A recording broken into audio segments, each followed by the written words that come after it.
Hello, welcome to learner friendly. Trait അപ്രോച്ചിനെ കുറിച്ചിട്ടാണ് ഇന്ന് ഈ ക്ലാസ്സിൽ പറയാൻ വേണ്ടി പോകുന്നത്. ട്രേറ്റ് ഓഫ് പേഴ്സണാലിറ്റി എന്ന് വെച്ച് കഴിഞ്ഞാൽ ഓരോ ആൾക്കാരും മറ്റുള്ളവരിൽ നിന്ന് സ്വഭാവത്തിൽ വ്യത്യസ്തരാണ്. തോട്ട്സിൻ്റെ കാര്യത്തിൽ, ഫീലിങ്സ്, ആക്ഷൻസ് ഇതൊക്കെയും ഒരാളെ മറ്റുള്ളവരിൽ നിന്നും വ്യത്യസ്തനാക്കുന്നു. ഒരാളെ അയാളുടെ സ്വഭാവ ഗുണത്തിൻ്റെയോ സ്വഭാവ ദൂഷ്യത്തിൻ്റെയോ പേരിൽ വിശേഷിപ്പിക്കുന്നതാണ് ട്രേറ്റ് ഓഫ് പേഴ്സണാലിറ്റി എന്ന് പറയുന്നത്. A trait of personality refers to any distinctive character of a person's thoughts, feelings, and actions which makes him different from others. ഒരാളുടെ ട്രേറ്റ് ഓഫ് പേഴ്സണാലിറ്റി എന്ന് പറയുന്നത് എപ്പോഴും സ്റ്റേബിൾ ആയിരിക്കും. സിറ്റുവേഷൻ അനുസരിച്ചിട്ടോ എൻവയോൺമെൻറ്റ് അനുസരിച്ചിട്ടോ അയാളുടെ ആ ഒരു സ്വഭാവം മാറില്ല. Trait may be defined as A property within the individual that accounts for his unique but relatively stable reactions to environment. ട്രേറ്റിനെ ബേസ് ചെയ്തിട്ട് പേഴ്സണാലിറ്റി തിയറീസ് ക്ലാസിഫൈ ചെയ്ത ആൾക്കാരാണ് GW Allport, RB Cattell and HJ Eysenck. നമ്മൾ already GW ആൽപോർട്ടിനെ കുറിച്ചിട്ട് പറഞ്ഞു. പേഴ്സണാലിറ്റിയിൽ ഏറ്റവും prominent ആയിട്ടുള്ളൊരു ഫിഗറാണ് GW ആൽപോർട്ട്. GW ആൽപോർട്ടിൻ്റെ തിയറിയാണ് theory of personal disposition. Trait approach കൊണ്ടുവന്ന ആദ്യത്തെ ആളാണ് GW ആൽപോർട്ട്. അദ്ദേഹമാണ് ട്രേറ്റ് എന്നുള്ളൊരു അപ്രോച്ച് ആദ്യമായിട്ട് അഡോപ്റ്റ് ചെയ്തിരിക്കുന്നത്. According to Allport, trait is the basic unit of പേഴ്സണാലിറ്റിയുടെ ബേസിക് യൂണിറ്റ് എന്ന് പറയുന്നത് ട്രേറ്റ് ആണെന്ന് പറഞ്ഞ വ്യക്തിയാണ് GW ആൽപോർട്ട്. അത് ഓർത്തു വെക്കുക. പേഴ്സണാലിറ്റിയുടെ ബേസിക് യൂണിറ്റ് ആണ് ട്രേറ്റ് എന്ന് പറഞ്ഞത് GW ആൽപോർട്ട്. ഇപ്പം തന്നെ അത് മനസ്സിൽ ഉറപ്പിച്ചു വെക്കുക. ട്രേറ്റിനെ പേഴ്സണാലിറ്റിയുമായിട്ട് കണക്ട് ചെയ്ത വേർഡാണ് പേഴ്സണൽ ഡിസ്പൊസിഷൻ. ട്രേറ്റിനെ റെപ്രസെൻറ്റ് ചെയ്യാൻ വേണ്ടിയിട്ട് ആൽപോർട്ട് ഉപയോഗിച്ച വാക്കാണ് പേഴ്സണൽ ഡിസ്പൊസിഷൻ. ട്രേറ്റ് എന്ന് വെച്ചാൽ മറന്നു പോകരുത്. ഓരോരുത്തരുടെയും സ്വഭാവത്തിലുള്ള സവിശേഷതകൾ, ആ ഒരു സ്വഭാവ ഗുണത്തെയോ ദോഷത്തെയോ ആകാം, ആ ഒരു സ്വഭാവത്തെ, ഒരു പെർട്ടിക്കുലർ സ്വഭാവത്തെയാണ് ട്രേറ്റ് എന്ന് വിളിക്കുന്നത്.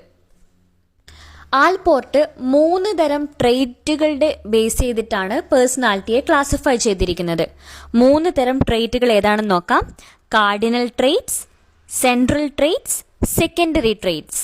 Cardinal traits, secondary traits, central traits. CCS എന്ന് ഓർത്തു വെക്കുക. Cardinal, central, secondary, CCS. Allport card വെച്ച് കളിച്ചതുകൊണ്ട് സെൻട്രൽ ജയിലിൽ രണ്ടാമതും വന്നു. ആൽപോർട്ട് കാർഡിനൽ, സെൻട്രൽ, സെക്കൻഡറി ഓർത്തു വെക്കുക.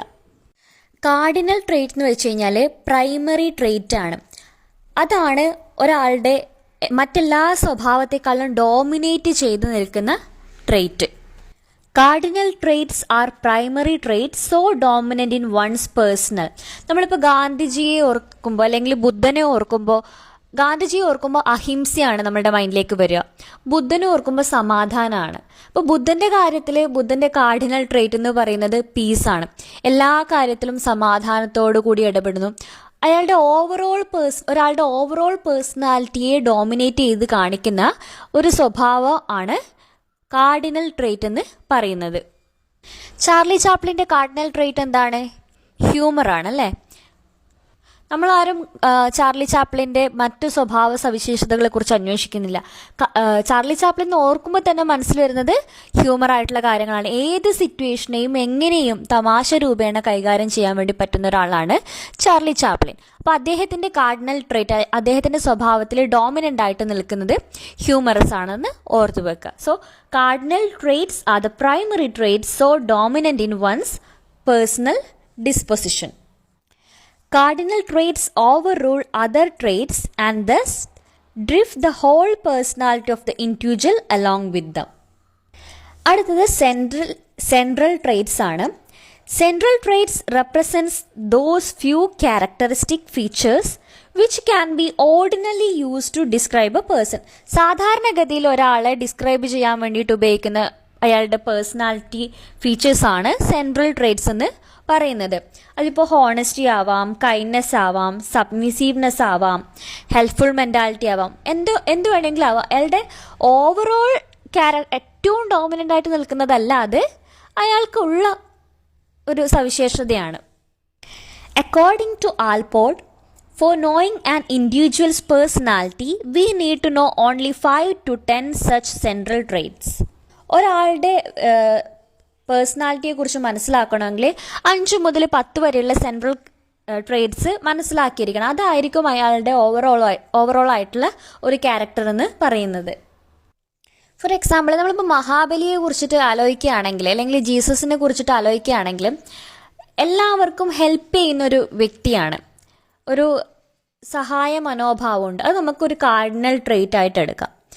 സെൻട്രൽ ട്രേറ്റ് ആയിട്ട് എടുക്കുമ്പോൾ എന്താ, ചുറ്റുള്ള മനുഷ്യരോട് നല്ല രീതിയിൽ പെരുമാറുന്നുണ്ട്, അശരണരായവരെ സഹായിക്കുന്നുണ്ട്, ക്ഷമയുണ്ട്, അങ്ങനെയുള്ള പല കാര്യങ്ങളും എന്താണ് സെൻട്രൽ ട്രേറ്റ്സ് ആയിട്ട് മനസ്സിലാക്കാം. കാർഡിനൽ എന്ന് പറയുമ്പോൾ ഏറ്റവും ഒരാളെ വിശേഷിപ്പിക്കാവുന്ന അയാളുടെ ഏറ്റവും കൂടുതലുള്ള സ്വഭാവ ഗുണമാണ്.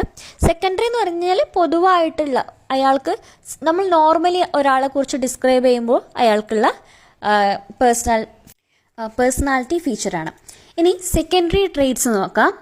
Secondary traits are not as dominant as the cardinal or central traits. Secondary traits എന്ന് വെച്ച് കഴിഞ്ഞാൽ അത് എപ്പോഴെങ്കിലും ഒരാൾ പുറത്ത് കാണിക്കുകയുള്ളൂ. ഏതെങ്കിലും ഒരു സിറ്റുവേഷനിൽ മാത്രം അയാളുടെ പെരുമാറ്റത്തിൽ ഉണ്ടാകുന്ന ഒരു സ്വഭാവമാണ് സെക്കൻഡറി ട്രേറ്റ്സ് എന്ന് പറഞ്ഞു കഴിഞ്ഞാൽ. എപ്പോഴും സമാധാനപരമായിട്ട് നല്ല സന്തോഷത്തോടെ കഴിയുന്നൊരു വ്യക്തി, ഏതെങ്കിലും ഒരു സിറ്റുവേഷനിലാണ് അയാളൊന്ന് ദേഷ്യപ്പെടുന്നത്, ആ ഒരു ദേഷ്യം അയാളുടെ സെക്കൻഡറി ട്രേറ്റ് ആയിട്ട് പറയാൻ വേണ്ടി സാധിക്കും. കാരണം നോർമലി അയാൾ എന്ത് ചെയ്യില്ല, ദേഷ്യപ്പെടുകയില്ല. എന്തൊക്കെ സംഭവിച്ചു കഴിഞ്ഞാലും ദേഷ്യപ്പെടാത്തൊരു വ്യക്തിയാണ്. പക്ഷെ എപ്പോഴെങ്കിലും ഒന്ന് ദേഷ്യപ്പെട്ട് കഴിഞ്ഞാൽ അതിനെന്ത് വിളിക്കാം, അത് അയാളുടെ ഒരു സെക്കൻഡറി ട്രേറ്റ് ആണ്. They appear in only a relatively small range of situations and are not considered strong enough to be regarded as integral parts of one's personality. ഇങ്ങനെ താരതമ്യേന മോഡിഫയബിൾ ആയിട്ടുള്ള ട്രേറ്റിനെ നമ്മൾ ആറ്റിറ്റ്യൂഡ്സ് എന്ന് വിളിക്കുന്നു. Comparatively superficial and modifiable traits are known as attitudes. ഈ 3 ട്രേറ്റുകളും, cardinal trait, central trait, secondary trait, ഇതിനെ base ചെയ്തിട്ട് നമ്മൾക്ക് എന്ത് പറയാം, ഓരോരുത്തരും ഡിഫറെൻ്റ് ആണ്. ഓരോരുത്തരുടെയും സ്വഭാവ ഗുണങ്ങൾ എന്താണ്, വ്യത്യസ്തമായിട്ടിരിക്കുന്നു. എന്നാലും അതിൽ കോമൺ ആയിട്ടുള്ള എന്തെങ്കിലുമൊക്കെ ട്രേറ്റ് ഉണ്ടാവും. ഓരോ മനുഷ്യരും സ്വഭാവത്തിൽ വ്യത്യസ്തരാണ്, എന്നാൽ അതിൽ കോമൺ ആയിട്ടുള്ള കാര്യങ്ങളും ഉണ്ടാവും. ഇതാണ് ആൽപോർട്ട് അദ്ദേഹത്തിൻ്റെ തിയറി കൺക്ലൂഡ് ചെയ്തുകൊണ്ട് പറയുന്നത്.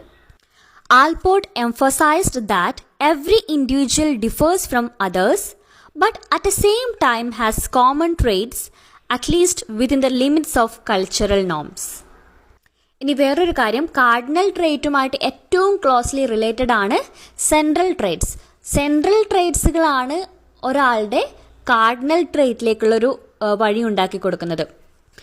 ഇപ്പോൾ ഒരാളുടെ സെൻട്രൽ ട്രേറ്റ്സ് നമുക്ക് എടുക്കാം. ഹെൽപ്ഫുൾ മെൻറ്റാലിറ്റി ഉള്ള ഒരാളാണ്, ഒരു സിമ്പത്തറ്റിക് ആണ്. അങ്ങനെയുള്ള ഒരാളുടെ ഓവറോൾ അങ്ങനെ ആയിരിക്കും, അയാൾ നല്ലൊരു മനുഷ്യനായിരിക്കും, അയാളൊരു ഗുഡ് പേഴ്സണാലിറ്റി ആയിരിക്കും. അതിലെ ആ ഒരു ഗുഡ്നെസ് ആണ് അയാളുടെ കാർഡിനൽ ട്രേറ്റ് ആയിട്ട് വരുന്നത്.